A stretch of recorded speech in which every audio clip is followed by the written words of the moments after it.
We are on. We are online. So, welcome everybody. This is Carsten Hinrichs from MindShape HeartSet, and this is episode number, wait a second, 4 of the Holistic Ancestral Wealth podcast, where I talk about how we as humans can reconnect to nature with our past, with our future, and bring it into the present to live the life that is the most human to us, in connection with nature, in harmony with nature, and our nature especially. So today, I don't have my script here with me, so I'm a little bit nervous about this. I have a very dear friend of mine here. She is a priestess. She teaches witchcraft, and she does holistic health. You're a holistic health practitioner, exactly. So we met in about 2014. I was traveling. We were looking for. I was looking for a job in Trim World. This is California, cannabis, and so on. And we met there. You were traveling as well, and I'm like, oh my god, this is magic. And it Yeah. was so nice to meet you. And actually, now that I started this whole quest with the MindShape HeartSet and the Holistic Ancestral Wealth podcast and so on, where I'm actually looking for people that are, people that are trying to live a life with purpose, their best life, being happy, making their money, having their fair share in the economic venture of their life, being healthy, being the most productive, and looking for a life worth living. And now this is the reason why I invited you to this. Oh yeah, I actually didn't say your name. Pixie Piscus. And welcome. Yes, introduce yourself. Yeah. How did you come here? How did we? What is your vision of how you come here? How I come here? Yes, to this Uh, place and this okay. meeting. So I'm a priestess. As he mentioned, I've been practicing witchcraft for 5 years, and um, I've been delving in really deep to that path lately, just really connecting myself with the universe, the elements, different beings, and just the entirety of the world and the universe around me. Um, I've studied holistic health for about 7 years now, and I'm really passionate about the interworkings of how our life and how good of a quality life we can live really depends on how healthy we are. And that was one thing that Carson and I really bonded about when we met. We were both vegan at the time and just really on it, and just had great meals together and just loved talking health and all things related wellness. And also, right now, I've been delving more into spiritual medicine, studying shamanism. I'm still studying and I'm still in school practicing that, mediumship and healings as well. So I'm just really excited to be here and share a little bit about myself and talk with Karsten here. And we always have great talks, so I'm looking forward to it. So yeah, we were vegan both before at the same time, and this has been happening to me. Like the first episode I had with another friend, Sarah, and it happened exactly the same. Like both of us were vegan, um, but you started eating meat before me. I remember because I'm like, what's going on? You're eating meat. Great. Yeah. So and yeah, I've always seen you as this colorful being. Like you're always surrounded by so much color. Yeah. Like you had always amazing clothes and and you were doing flow arts as well, isn't it? Hmm. Like tell me a little bit more about this whole venture, this whole adventure with flow arts. I've always been so much into flow arts, and I really like the whole concept about it because it's not one thing. Like there are Right. like I don't know how many different ways that you can practice flow arts, and but this is now a concept that is actually coming up, especially now more into the scientific realm, and also especially into people that want to be high performers. Yeah, absolutely. So flow arts is a really beautiful art, and some people even call it a meditation, because the way that it works is a lot of these different props that you use, you are manipulating in a way, and you are literally creating shapes around you. So my main prop is a hula hoop. I also use double staffs that are like cheerleading batons. And then there's like the long staff, which actually comes from like martial arts. And so do the poi, which is like a ball on a chain. And these props have a different way of, they have a different energy. So each prop is different. Like my hoop is a very feminine energy because it's a circle. The staffs are a lot more masculine, because it's a masculine shape. And so each different prop that you work with has a different energy in itself and a lot of different movements that you do with them. So you're getting this healing and this different kind of energy when dancing or working with these props, and then you can literally create sacred geometry around you. And that was, as I got into it further, I had people really explain to me, oh, well, like these are your planes, and like you're literally putting yourself in this dimensional box, and you're creating Merkabahs and triketras and all of this sacred geometry around you, and it's creating this vortex of energy. And it's truly incredible, and it's truly amazing when you hit that flow state and you are just being, and this prop becomes an extension of who you are, and it's no longer something that you're manipulating. And there have been a lot more props that have come out over periods of time, and honestly, you could really make a prop out of anything. It just depends on you and what you feel called to. Yeah, like that. I know people There are that would like, people that do that with a pencil, isn't it? yeah. Yeah. Oh yeah. Oh yeah. Pencils, Phone. like I'm always with my lighter. phone also, you know. Yeah. So it's really just up to your imagination. People have talked about like using hangers. I've used like pool sticks or just different things that I like pick up, and I'm like, oh, I have these in my hands. What can I do with them?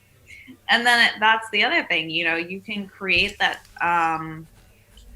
creative spark in your brain, and it opens up a lot of pathways there.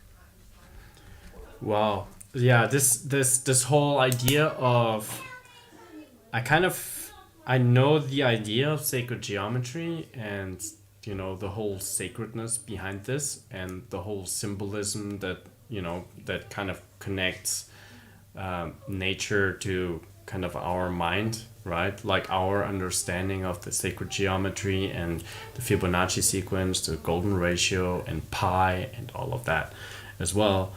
But I never made this connection. But I remember because, like, actually, I did skateboarding for 15 years. And skateboarding is technically speaking a flow art.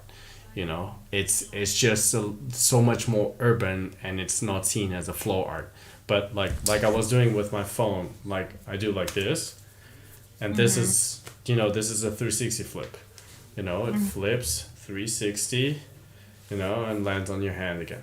But the skateboard is that thing, but with your feet. and then you use all the different obstacles that exist, obviously, right? And I remember that when I got a hold of, permaculture design and the whole patterns that exist and that you try and imitate nature into your designs, so you understand how things flow and the patterns that they make. I kind of made that connection to skateboarding, like actually I'm making patterns with my skateboard. But I haven't done this connection with flow arts in that sense. I think it could be really interesting if you do that with like special metals like copper or something like that, because of the energies that eventually might exist, with this, This could be really interesting. Absolutely. Like creating a force field. Yeah. Yeah. And then all of a sudden you lift off and buy. This is probably how aliens make their ships or something. So yeah, and it's like unlimited, isn't it? The whole creativity that is connected to this, the creativity of how many different patterns you can do and overlap, right? You can overlap things like different. Like I remember when you do the hula hoop and you do something like this, and then all of a sudden it goes forward and comes backwards, like if it was doing like the yo-yo, like woo. Yeah. Right.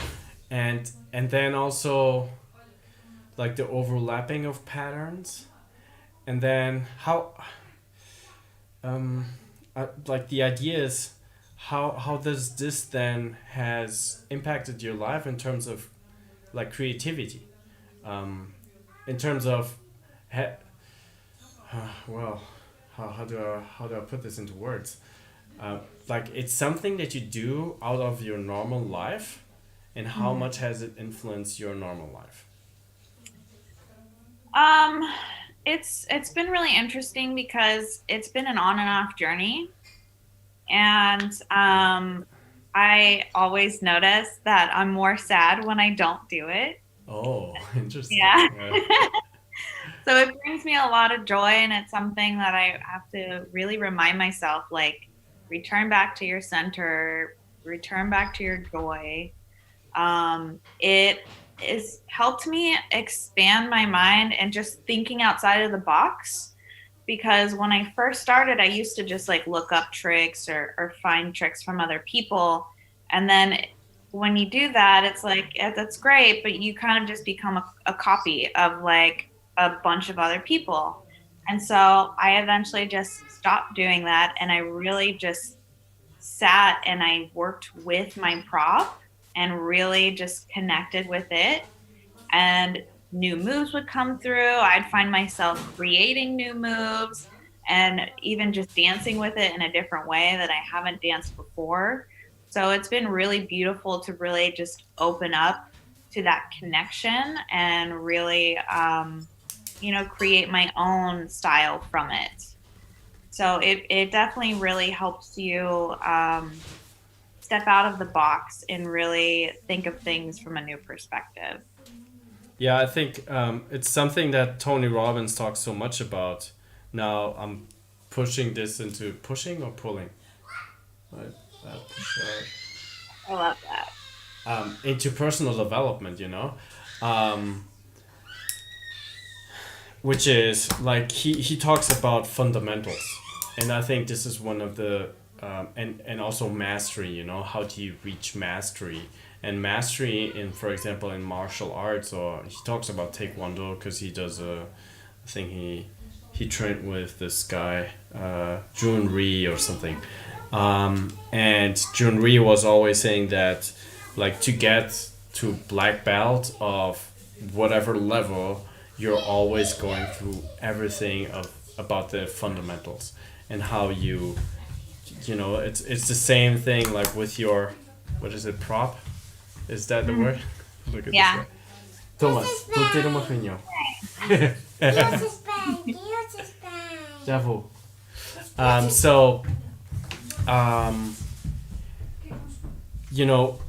like wherever you want to reach in your level, you always go back to fundamentals. And I think also this there's so much of a nice aspect through flow arts, which is that it almost tells you what it wants, or your relationship with it makes the new style or something new coming out, isn't it? And you Yeah. just really getting in touch with that thing. And yeah, that's the whole fundamental of, or the whole idea of this. Um, Now, and have you done one thing, which is make this a practice just like working out, ever? Or do you make it always something fun? Like, oh, let's do this a little bit. Or have you ever considered implementing this into your weekly routine, just like a workout? Just like I do my workouts, you know? Mhm. Mhm. Because I have, you know, Monday till Friday, supposedly, it really depends on the rhythms that I'm on. But imagine Monday to Friday, I have my workouts, and then Saturday is the free day. But where I usually do like flow arts or stuff that is related with, you know, coordination, because it is something Oh that is really good for us. You know, the whole dexterity, it connects both sides of the brains, right? yeah. And then, you know, it becomes something where you move into your prop. You become your prop, kind of, isn't it? Mhm. Mhm. Yeah. Have Yeah. you ever considered doing that? Like, really, Um, okay, I today yeah. is flow arts day. Yeah, I've totally considered that, and I actually that was a big part of why I bought this tripod, is to take videos. Oh, And nice. I would say that I've definitely done it more than I have in the past. There was definitely a time where I was really meticulous about my schedule, and I was like scheduling this and that. Um, I definitely try and at least make a day for like a fun activity because I'm very, pretty structured about my workouts. I work out at least for an hour almost every day, and I go between different workouts, but I want to make a day and I try to make a day a week that I do something fun that's still physical activity. So, like today, I went for a skate in the park and I just went for a skate. And luckily, this park also had various outside equipment at spaces. So I'd skate, I'd Nice. stop, I'd do pull-ups. Like it was great. It was really beautiful. And so with the flow arts, um, I definitely try and do that at least once a week. But I don't necessarily have anything set and scheduled. But that is also another aspect of my life that I need to work on and be better with, is really just nailing down a good schedule and sticking with it. So you've been working on your schedules, eh? On the structure of Yeah. Yeah. staying on the subject of, you know, Mhm. growing into who you want to become. Absolutely. Yeah. Yeah. Um, so so what is the thing that you're most excited about right now, especially these times that we're living? Mm. I'm excited to really step into my career. I've been working on this for a really long time, and it's been something that I felt like I was just going to be that perpetual student forever. So it's been a long time coming, and it just feels right. And I know that I'm doing the right thing. And so I'm just really looking forward to being of service and really sharing my gifts with the world and really stepping into that leadership and that power to, help others take control of their life and live a better life or enjoy their life more, or all the different benefits that magic can give someone. So I'm really excited about that. Absolutely. How would you explain the whole magic thing? Does it has anything to do like with the law of attraction, and you know, can you connect it to PNL, a PNL? Sorry. NLP, like neuro linguistic pattern programming, because my idea behind that whole thing of neuro linguistic programming, as of like I listen to trance music. There's this artist, Earth Space, and I listened to one of his tracks, and um, the track says at some point, every thought is a prayer, every word is a spell. You know, and Yeah. and I think like NLP is that the Okay. way you talk to yourself, isn't it? Like, how do you see that? I'm not really familiar with NLP. I've heard of it, but I don't really know much about it. However, magic, I actually, that is a big topic that I really love to talk about is magic and the law of attraction, because Okay. magic works with the universal laws. Some people might argue about how many, but there's roughly about 12. And so the law of attraction is one of those universal laws, and magic follows under that. So, what I like to say is that manifestation and the law of attraction is a form of magic. So, there are other ways that you can create magic in your life and other laws that you can work with. Um, and that's why, the law of attraction and manifestation works really well and it's really great. But you can add more layers to that and make your creation and your direction in your life and your power a lot more powerful. So, using symbols, symbolism, visualization, there's a lot of correspondences, and it really works with the as above, so below. And it can be small and simple, but it can also be really big. So there's a lot of different ways that you can practice magic and a lot of different ways that you can just create change in your life.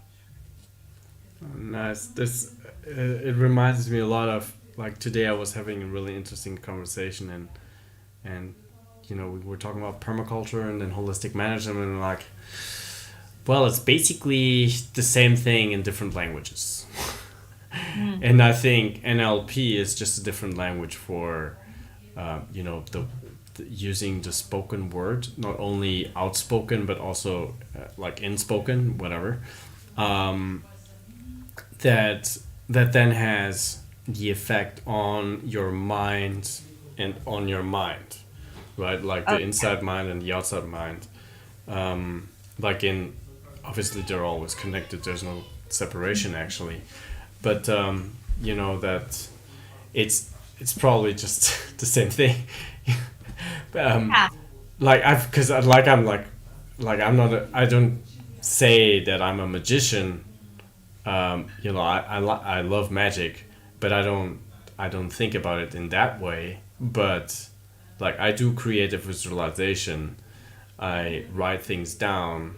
I do rampages of appreciation so that I attract more of the good stuff into my Mm. direction. And like I did like 2 days in a row where I really went into the writing when I was feeling like shit. Actually, I wasn't feeling that good. When you wake up in the morning, it's a little bit later, and I'm like, oh my god, I should be doing that and this already, and I'm like not doing it. What's going on? And I just sit down and I just start writing, and I start, appreciating just the little things like, oh, the sun on my skin, I'm alive, I have this house, and so on. And I really love knowing that it's safe. And you go in. I go into this, and then I write a page and a half like this, and at the end I'm like, whoa, let's do this, let's go.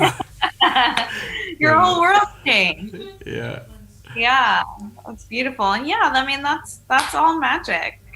yeah. And that's the thing is like the more that I really understand this, it's really no different. And it's just that I personally like to call it magic. It makes it more fun for me. It makes it more colorful. And I do spells. There are certain spells and certain rituals that I do that are very different and distinct and specialized to magic. But a lot of what I do that I consider magic is spiritual acts that people are doing, like gratitude writing and, manifesting, dream boards, things like that. So it's really just you're harnessing the power of the universe and co-creating with it.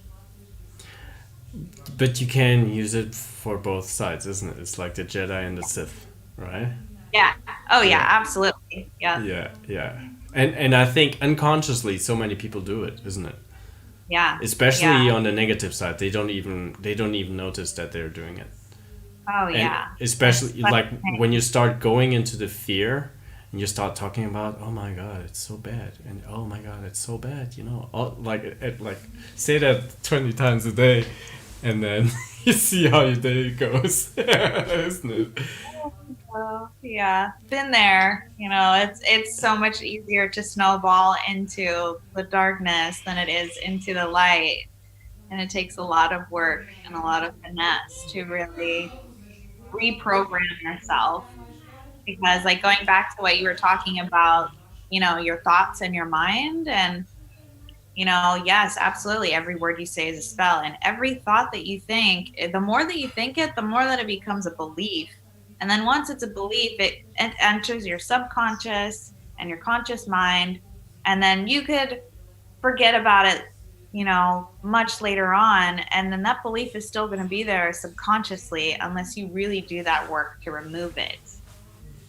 So So there's so lots there's of layers. continue Yeah. on. There's lots of layers that can affect this.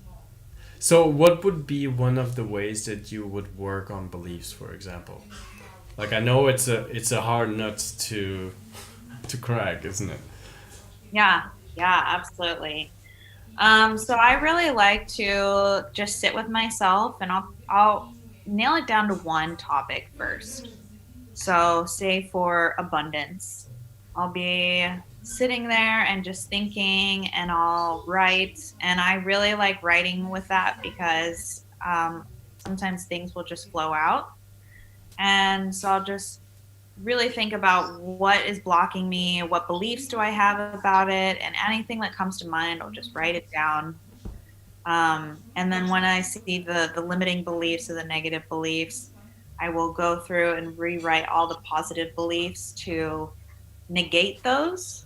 And I'll write them like 15, 16 times each. Eventually, I don't do it all in once because it can take a long time. But just going through those, and I like to go through and write them, but I also like to say them aloud and just continuously reiterate that happens and that I'm choosing to believe something else.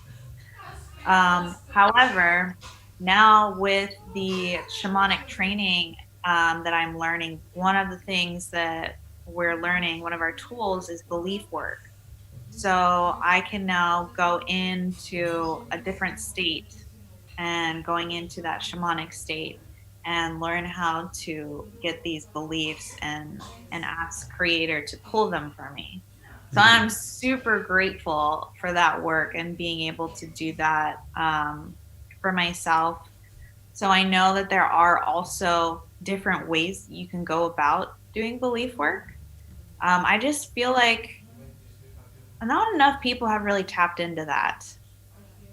I've a lot of people are working with the writing and whatnot, but I think there's a lot more to explore there with belief work and ways that we can really start tapping into our subconscious to remove those beliefs.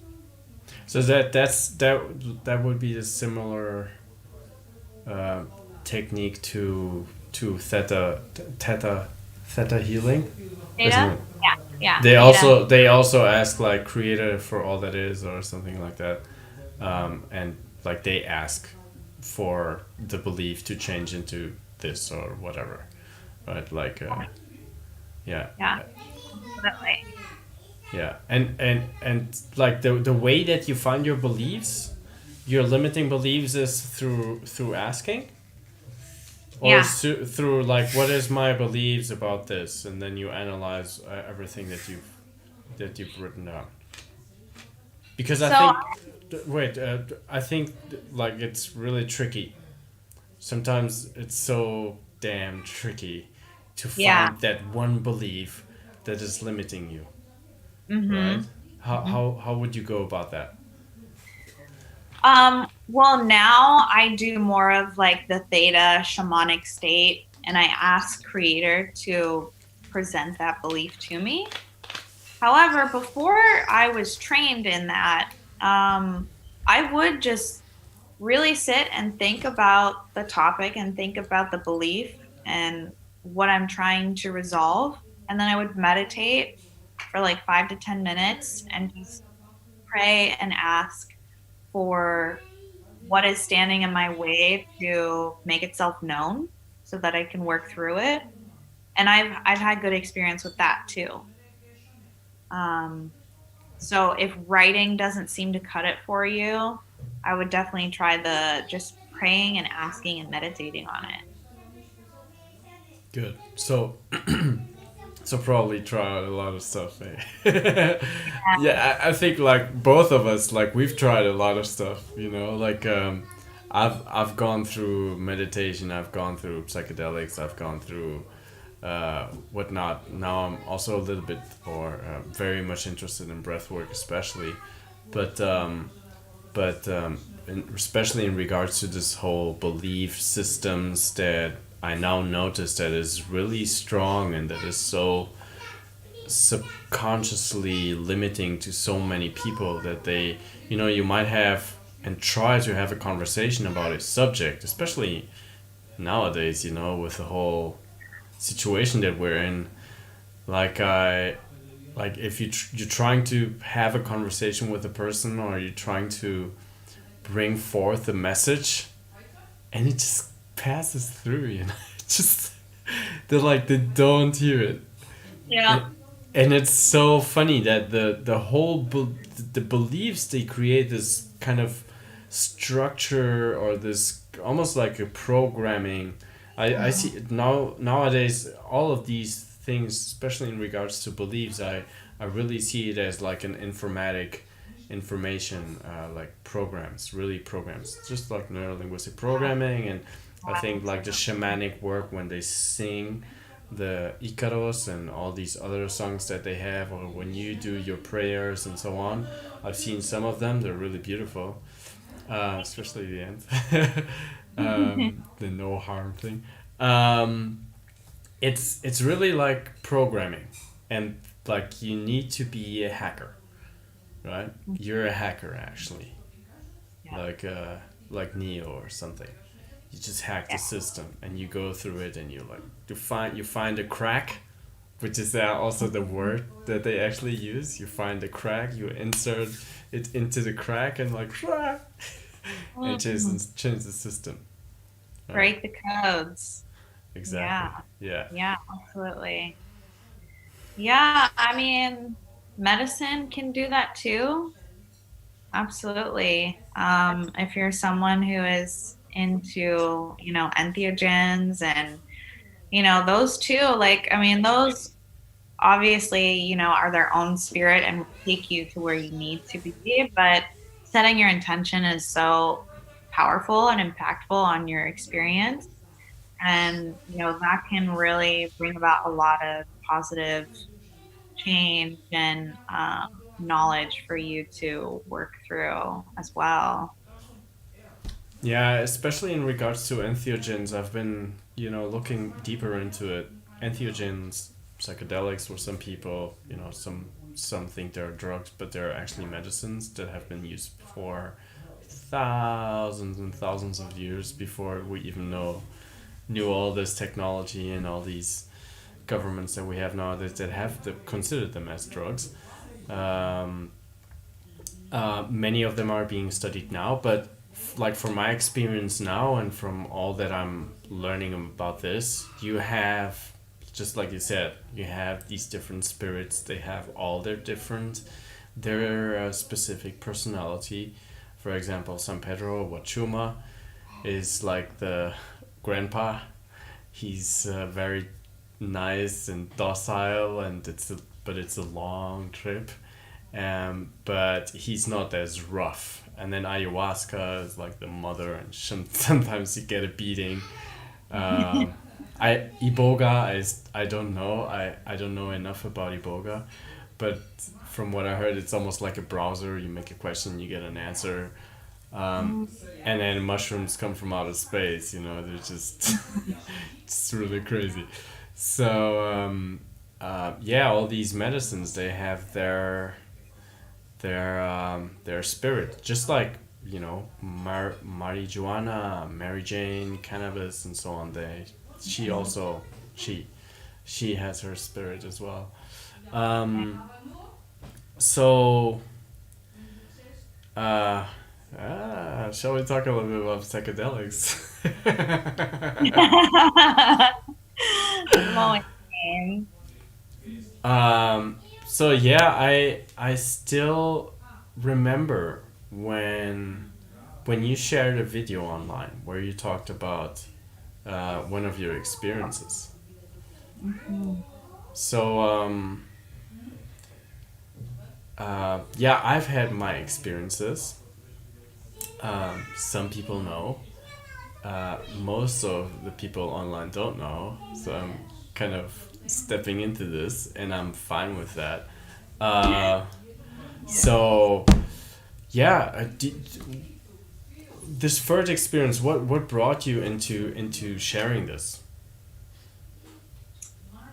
Um, I honestly don't remember which experience you're talking So about. you talked about Benny or what? No, I remember. Like you had like when I got to know you, um, like you were, I don't want to say high, but like you were high on a high level of being. You were always happy. I'm not talking about high in terms High of vibration. like awakened, really happy, lit, having a lot of fun, connecting with people, just like you connected with me. Um, and then I came back to Portugal, and then like a few months later, or maybe a few years actually, you then shared on YouTube or Facebook, I think, that you had an LSD experience, Mhm. right? So Okay. how did you come to this and you actually sharing about this? I knew that like both of us had experiences with that substance already at that time, um, but like you shared it online, which is something that takes some balls, I think. Yeah, yeah, it's Right? a little taboo, but I mean, honestly, the kind of person I am, I have always been a boundary pusher. I try and do it in a positive way. Yes.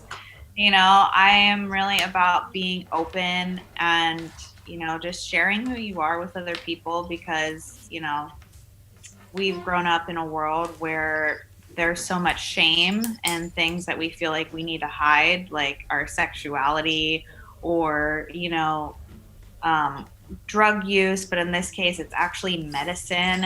So it's like not just shame, it's like misconceptions. So I like to set the ball straight.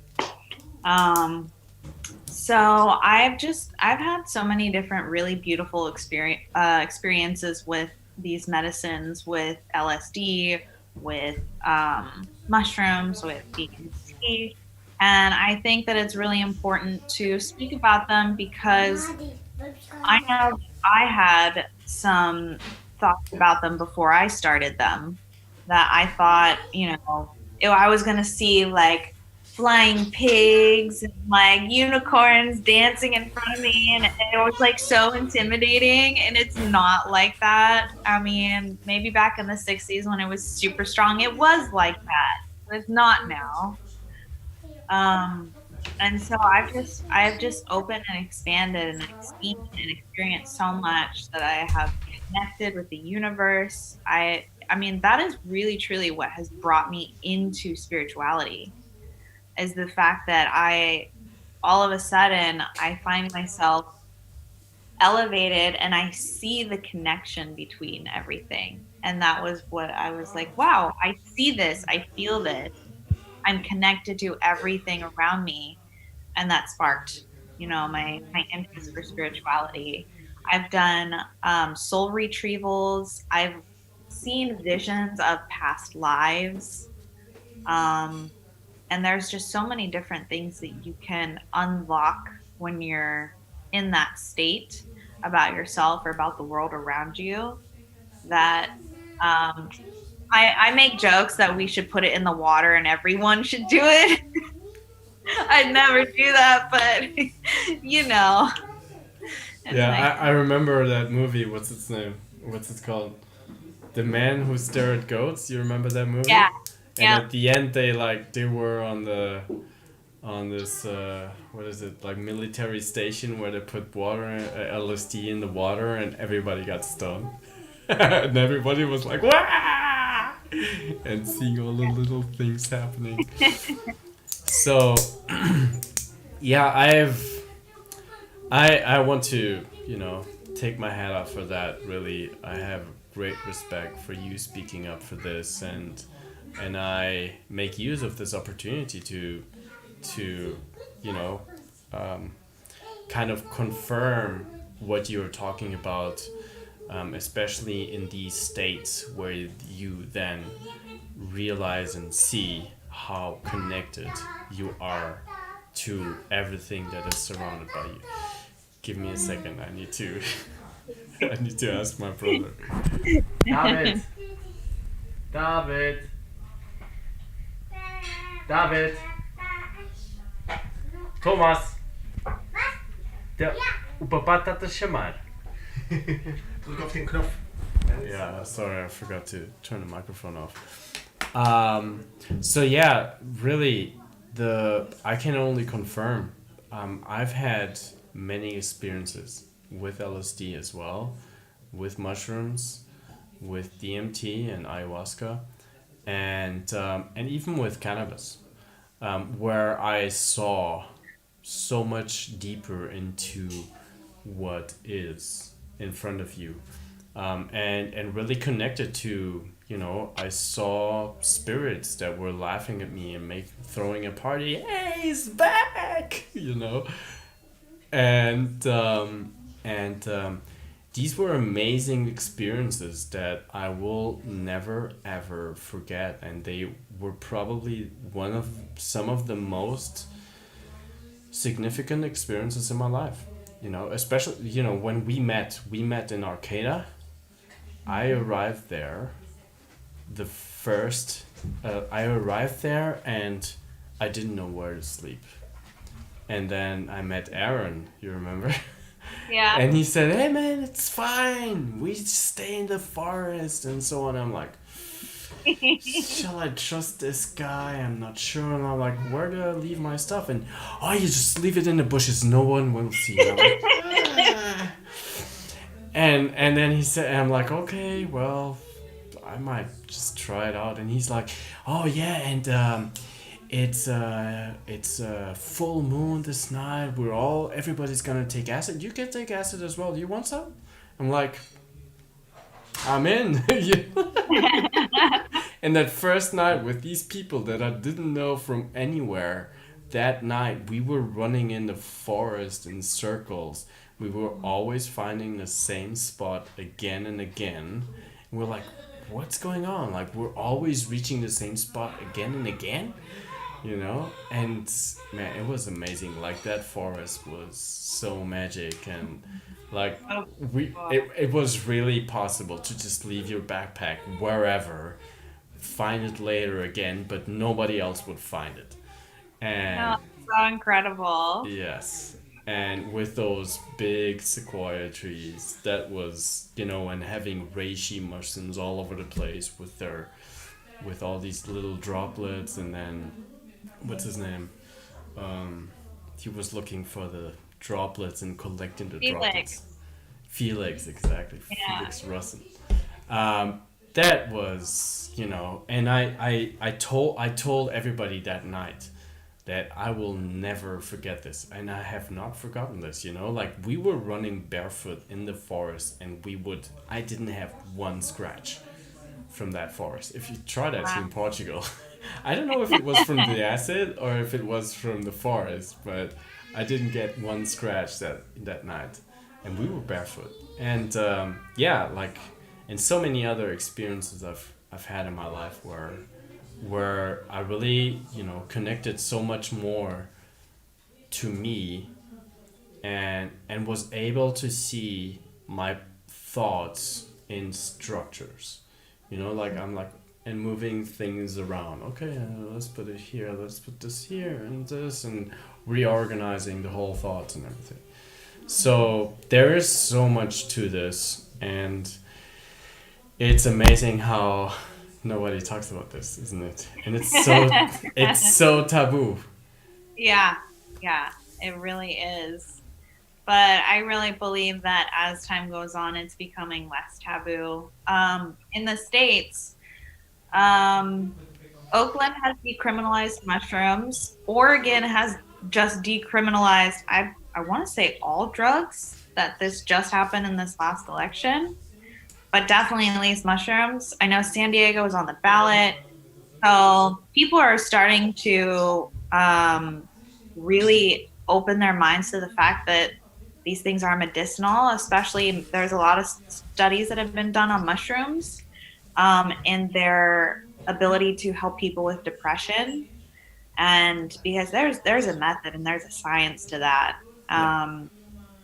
So it's really beautiful to see people actually taking that and being like, yeah, this is way better than taking Prozac or any other antidepressant, because this allows you to connect with your mind and get yourself out of the labyrinth that you are in. And I love that about this medicine. Yeah, I can share. I will probably share in the show notes. There's this TED talk by Roland Griffith, where he talks about the studies that they've made, and they had treatment-resistant depression. They had smokers that wanted to get off cigarettes. They had terminal cancer patients that were afraid of death, and then they had, which is really interesting, advanced meditators.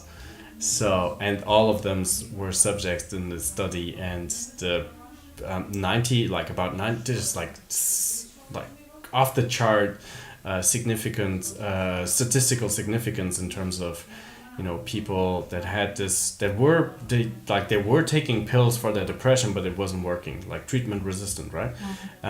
Like 90% of them or something like that, like one big dose, one strong dose, which is probably around 5 grams or something of mushrooms, like made them be free of depression for at least 7 months. One dose.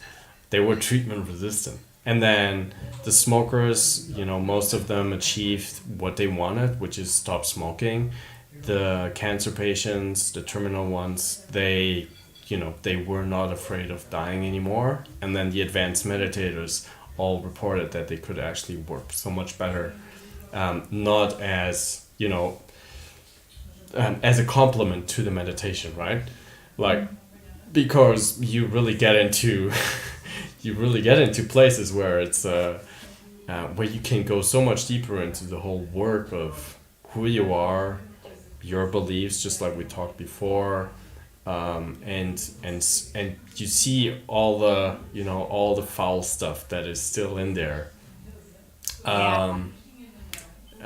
Yeah. Whew.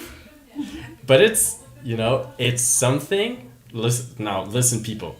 This is something that you should not take, what is the word? Lightly or easily? Yeah, don't take it lightly. Yeah. Yes. This is something that you need to have respect from.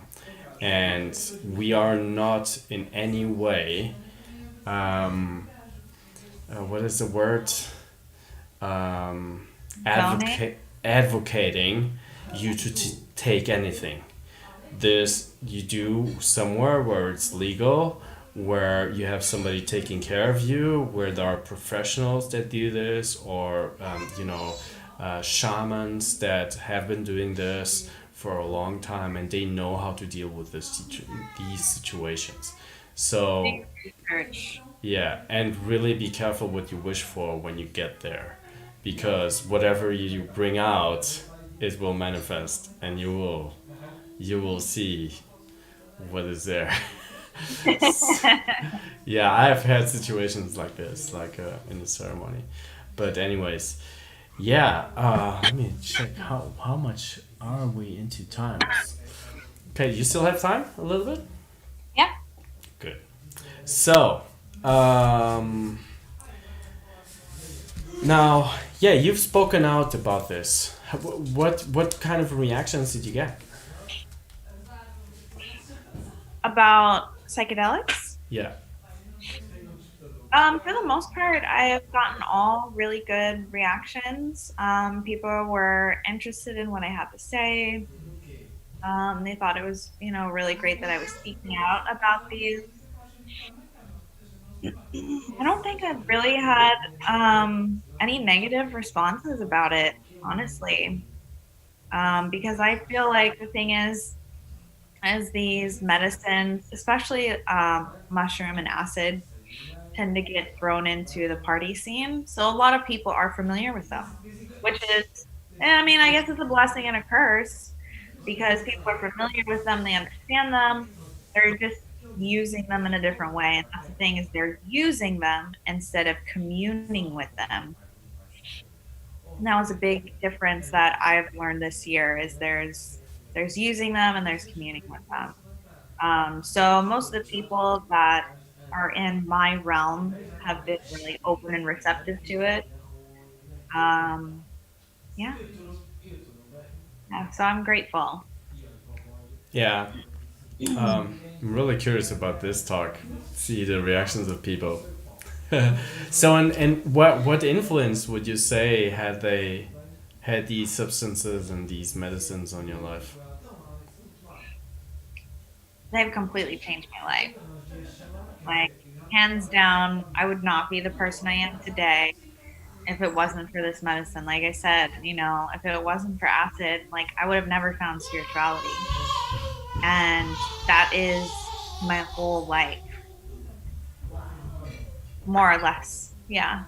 So, being able to do that, I've gone through major healing just within myself that I would have never imagined been able to do without this medicine.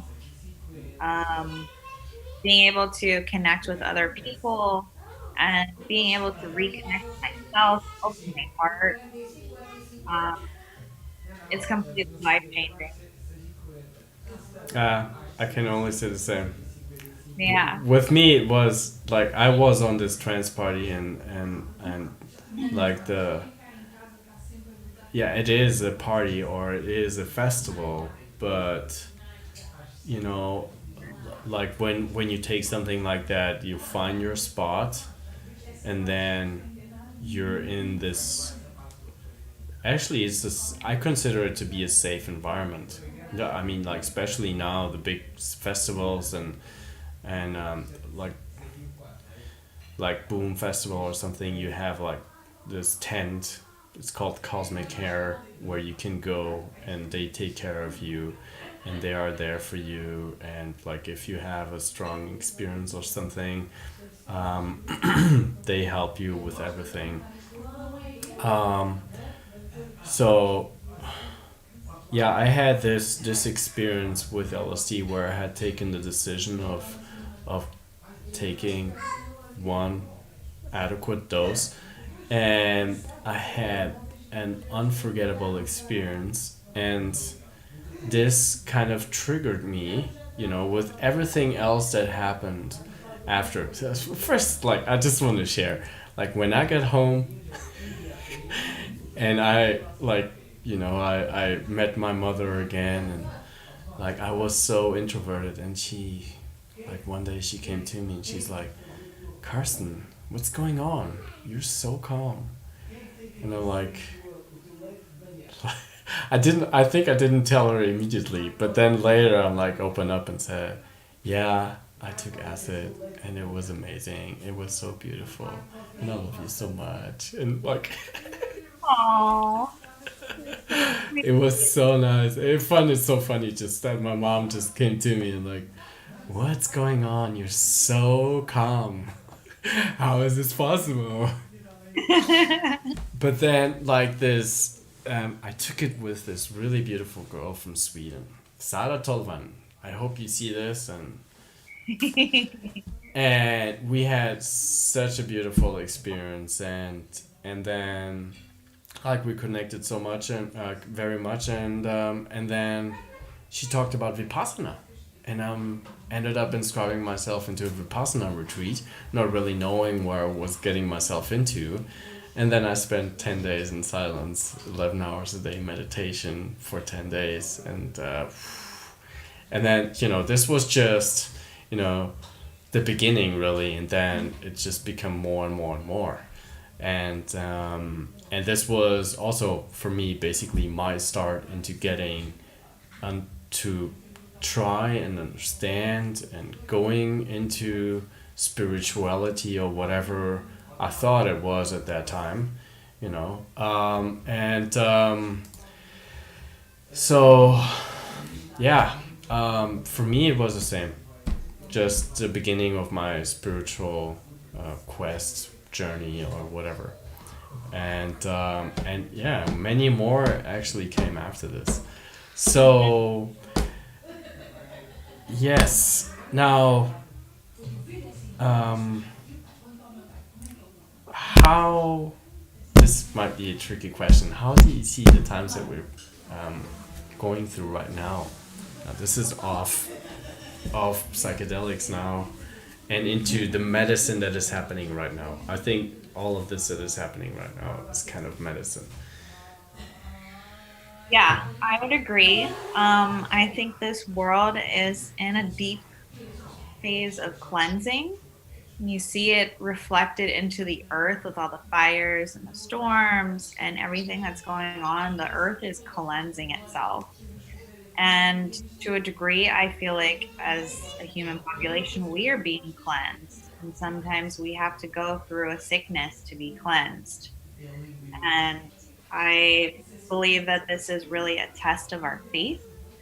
I believe that this is really a test of our will and really giving us strength and resilience for elevating up to the next level. I think that everything that's been going on politically is something that needed to come to the surface. I think we needed to go through those dark times to be like, this is still going on. We need to confront this head on and deal with it because we weren't. There are still people in this country that are racist, and there are still groups out there. And, you know, we need to do something about it. We need to have these conversations. We need to be confronted with the terrible president to stand up and say that this isn't acceptable. Like, we are better than this. And to remind ourselves of where we're going and where we've come from.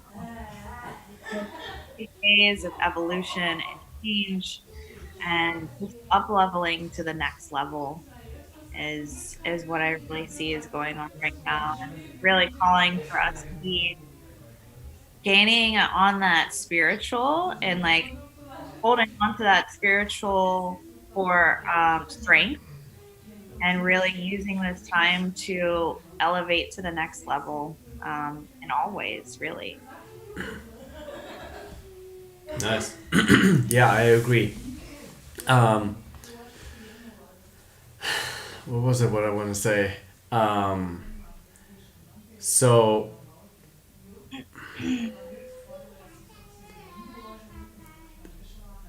yeah, now I remember. We were talking about before, actually before the podcast started. We were talking about, us hippies. I cannot consider myself a hippie now.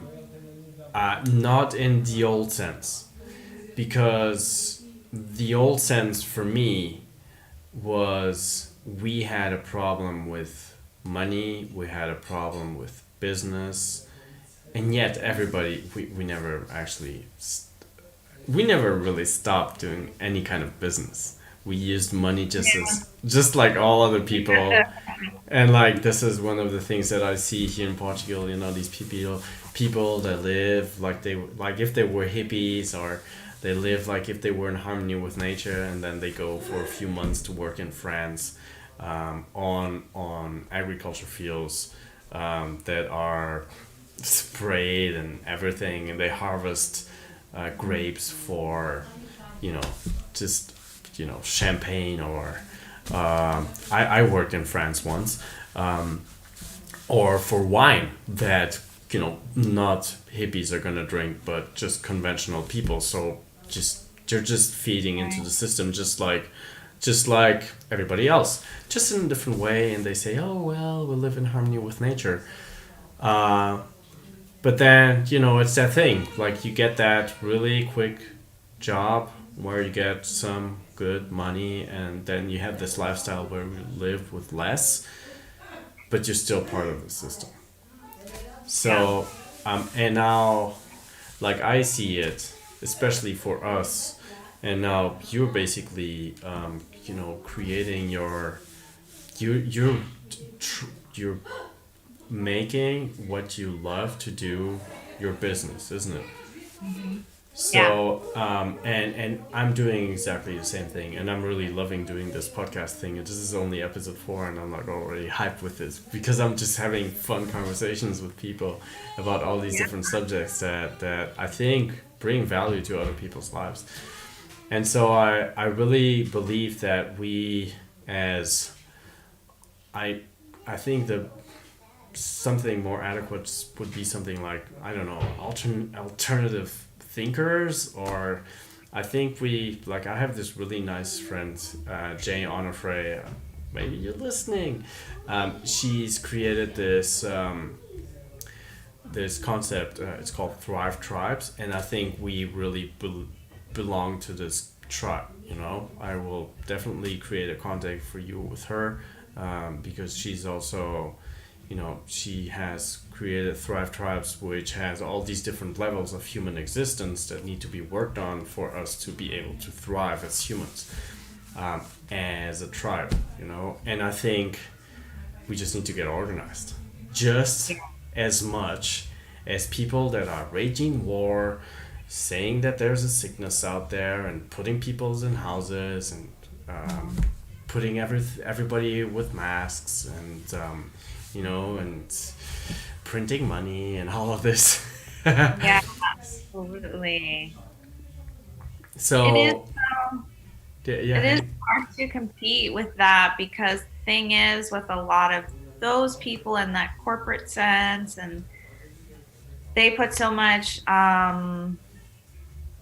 exoneration and like admiration about working. And I feel like that's why like this hippie aspect is such an opposition to it, because we're not supposed to be working dogs. We're not supposed to work all the time, but that's also why they're so successful. Well, maybe one reason why is because that's like all they do. And so we're like, well, fuck that. Like, I don't want to do that. I want to live my life and be happy and be free. But when you meet in the middle, that's where the integration, and that's where, that's where you really want to be. Thank you. Yes. Thank you for bringing this together like this. I've been talking to, today I had this really interesting conversation again, like with this friend, and we talked about this again, I talked about the book that I read, with Alan Watts. It's called The Book on the Taboo of Knowing Who You Are.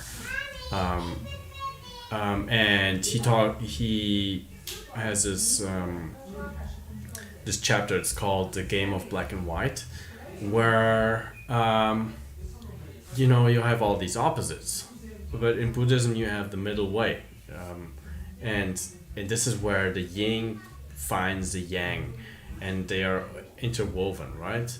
And this is where materialism finds spirituality, where you know money finds heart, where the yes finds the no, and the opposite, and no, sorry, not the opposite of above me. The downward movement finds the upward movement, or the tree that grows up but grows down at the same time, isn't it? Like the tree is really in the middle of all of this, which is really funny. Yeah. And it's exactly the same thing. And I really believe that as much as we want to grow upwards, we really need to grow downwards as well. We need to get rooted. And Yes. so, yeah, the I this whole thing of getting organized and like I think we've gotten to a point where the passivity, what do you call it? Yeah. Like we cannot be passive anymore. I Right. think we need to speak out, speak up, stand up, like just like Bob Marley said, stand up for your right. And not only, like bring your value, because it's so easy to just complain. We might complain, but I think it's so much more valuable and to bring our value to the table, and participate in turning this into something better, Yes. instead of just letting it happen, Yeah. right? Yeah. Yeah, because I think that's a thing that a lot of these hippies and people even in the spiritual community is like they look at it as a non-participant, and they're looking at what's going on in the world and saying, okay, well, this is how the world's gonna change, and I'm just gonna manifest a better world just by believing and hoping and thinking without taking action to be part of this world, to go out and protest or to go out and write new bills or make petitions or things like that. Like we absolutely need those people here too, and like so many people are like, oh, I don't believe in voting because it doesn't matter. But like, even if it does or doesn't matter, it doesn't hurt to vote. So I definitely think that we need to be more active. And as you're saying, yeah, grounded in this, there needs to be more action. Because that is one thing that I have noticed a lot, and especially more on that hippie side of community is it's just like it's all up here, it's all in the air and dreamland and the ethers. And I was guilty of that too. And I was, yeah, I was lucky enough to have people come into my life to be like, no, you need to like get your feet on the ground and like do some shit. Like you need to do the physical. And that's what we need to do. We need to be participants in this world to make it what we want it to be. How do you envision the future? Well, I mean, I'm a positive person. So I envision a good future. I think that we've been through a lot in these last couple of years. And honestly, I feel like for the States, I felt like this last election was going to be a really big to see of like how the future was going to be, because we could have gone really far down before coming back up. And Wait a second, you're talking about the like the like former or this one yet? This one if now. Trump got reelected, that we could have gone really far back down Oh my god. before going back up. Like with all the stuff with like human rights and everything. Like but I definitely feel like I see and feel a better future for all of us. I see movements all over, people just standing up and, being themselves. I feel like people are, not as afraid to be themselves anymore and just showing up for who they are. And we're all starting to realize that, hey, we're all weirdos and freaks. And like, we're all here. we all want love, and I hope that continues. I do have concerns about the earth. I feel like there's a lot of things going on with the earth that is concerning, and taking care of her. But I know that there are so many warriors out there that are doing what they need to do to make this world a better place so that it's sustainable. And I see a lot of businesses now that are incorporating that into their business. And like, that's something that I look for. And I try and support businesses that are fair trade or give back, or, that's something that I'm even doing. I've partnered with Tree Sisters and planting trees, either giving them a donation or a percentage of, what I make to help reforestation. So I see a lot of that as well. But I also see a lot of split, a lot of, some people say that, oh, well, this world is going to be like, it's going to be what you want it to be. And I feel like this vibration of high and lows are getting more drastic. So it's hard to say. Yeah, this last point that you just mentioned of the two vibrations getting separated, just like this disparity that you have in between the poor and the rich as well. The middle class is disappearing, isn't it? Yeah. Bashar? Yeah. He's channeled by Daryl Anka, and there's this interview. It's called Interdimensional Interview with Bashar. I can put it in the show notes. But it's one of the things that Bashar talks about is that that exactly this what you're saying is happening. That low vibration is getting lower, high vibration is getting higher. And it will come to a point where the high vibration is living in a completely different reality, like almost on a different dimension than the low vibration.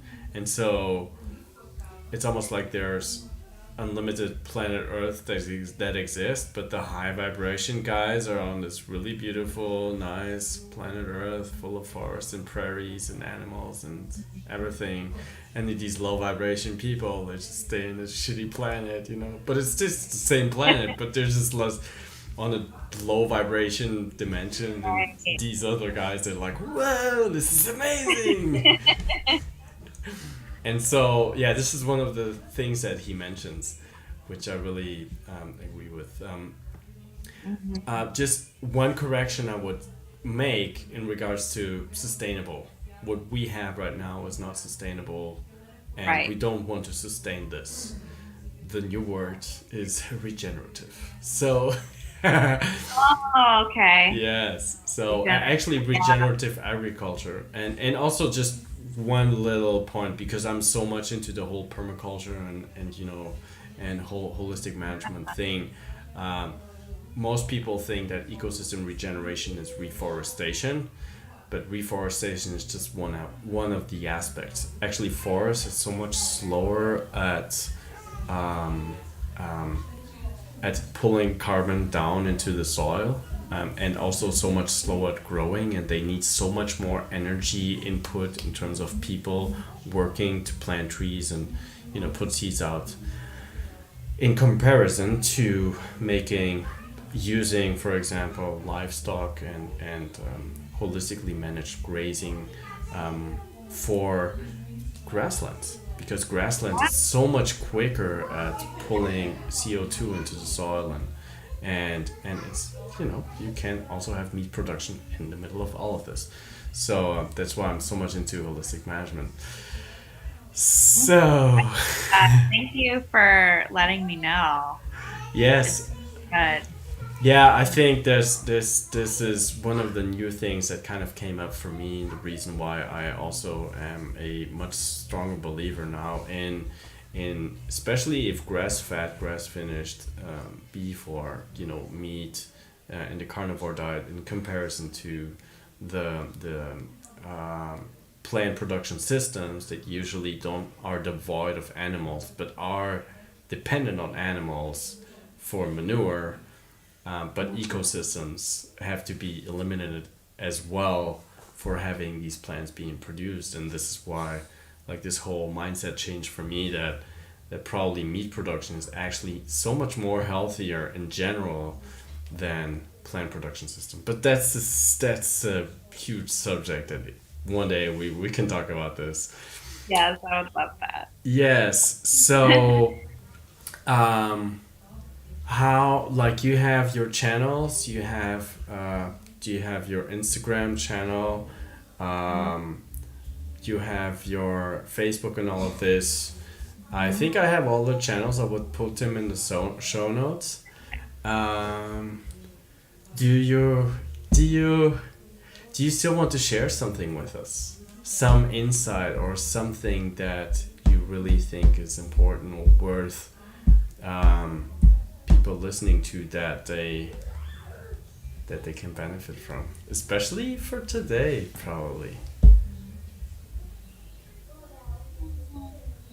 Or you can give us one of your prayers. That would also be something interesting, I think.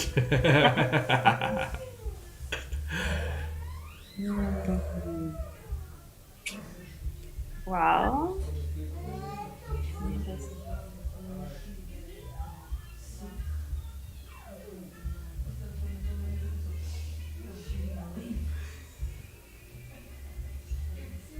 Okay. So, I will share with you a topic that's been near and dear to my heart, something that I've been really working with lately. So I've really been working with connecting with the elements, and I feel like this kind of also goes into, what you do. Just connecting with the earth, the water, the fire, and the air. And it's really beautiful when you can go beyond just being in the elements and being one with the elements. Going out and sitting out in nature and feeling the air on your skin, and just really like sitting in this deep meditative state, and you and things come alive. Your senses come alive, you smell, hear, you feel, and then you start to feel a lot more in your body. Connecting with the wind. I like to climb. So I like to get up on mountains or climb rocks, anywhere where you can get a really good gust of wind, and just like opening your arms like an eagle and just spreading your wings and just feeling the wind.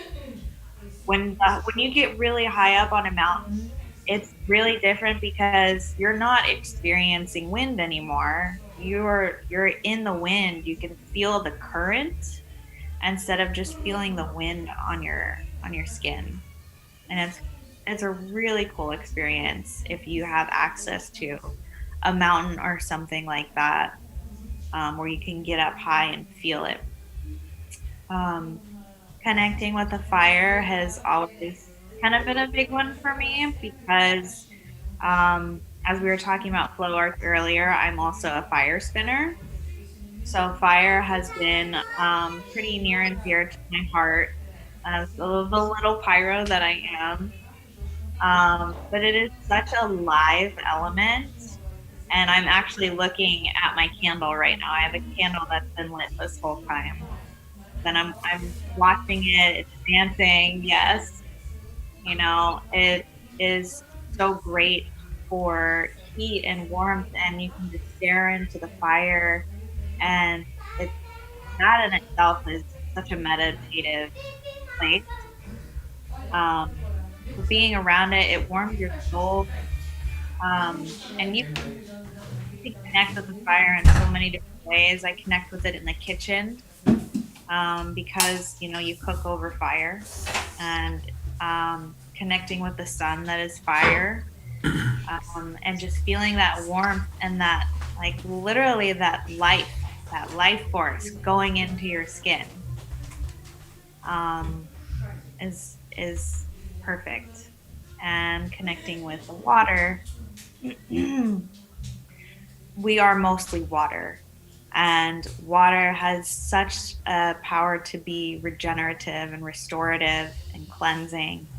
And I've gone to the beach so many times, especially the beach has just such this magical essence to it with the waves and just really taking that stillness to connect with the waves and just feeling the ocean. And it's like she's speaking to you through these waves and through these movements. And there's so many times that she has welcomed me with these waves and just saying, like, come play, come get restored. Like, I'm here, I love you, I support you. And the same thing with the earth. The earth is very much like that, supportive, nurturing energy. Anytime that I feel that like I need that kind of energy and just want to be held, I will go to the earth or go to the water.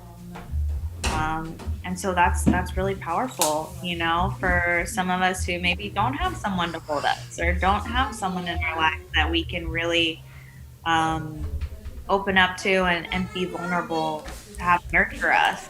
We can go to the earth and have her, because she is the ultimate mother that will always hold us and that will always love us. So try it, you know, try it just for fun, try it to feel and connect in with these elements, because they make up who we are, they make up this world around us. And the more that you can connect in with these elements, the more that you connect with yourself, and the more that yourself connects with the world around you. Nice. Oh man, thank you so much. Wow. You're welcome. Yeah, in regards to the water, especially the cold, I've been connecting to the cold, and I've been, like you probably saw the other day, I shared a video of me going into the sea, and it's really something. You know, people cleanse themselves sometimes with salt, and you know, if you go into the salty sea, it's not only cold, it's not only water, it's also salty. Yeah. And it's that, I think there's like an electromagnetic exchange as well, isn't it? Just like the grounding with your, like I was thinking, you know, like if you go up to the mountain and you do something, or you sit in nature meditating or just connecting with it, or even just if you're at the park, you know, it's so healthy actually to, you know, have contact with the ground. And it's probably one of those things that we don't really realize anymore, that we don't have the connection to Mother Earth. And I've been like being almost like a little bitchy to my mom, like, come on, you need to take those shoes off, like you're disconnected. Come on, like every day, 5 minutes in the garden barefoot. I think it's really important, and there's actually like papers that talk about the benefits of you being barefoot out in nature, and I'm like, you know, like almost always barefoot, like every day, especially in the garden. So yes, Diana D Nancy. So thank you so much for this talk. I was really like, I've been talking about a podcast for some time now already, isn't it? Like I think it's like almost like over a year ago, I think I was saying like, hey, I think I'm gonna start a podcast. I would love to have you on there. It would be really interesting. And or maybe not. Maybe it was just half a year. I don't know. Like time has been In a flying. minute, yeah. Yeah. But yeah, thank you so much for this again.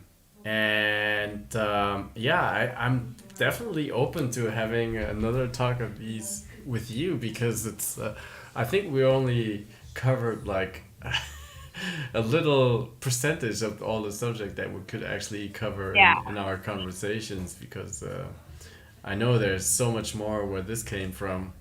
Um, absolutely. and so, yeah, you're definitely invited for the next one. We could do another one in like, I don't know, a few months or something like this. Yeah, I'm totally down. That sounds Yeah, great. good. Yeah. Awesome. So, thank you so much, everybody. Also, thank you for joining in. And I will let you know about Pixie's contacts. They will all be on in the show notes. I will add them to this afterwards. And if you just want to listen into this, I will start putting all of these videos also into just audio, and you can listen to them on the podcast. I still haven't established my account, but I put it out, I let you know. And yeah, get in touch with Pixie and talk to her. Maybe she can help you with your life in any way possible. And yeah, again, Pixie, thank you so much for being here Yeah. with me. Thank And you so much for having me. It was yes, such a pleasure. good. So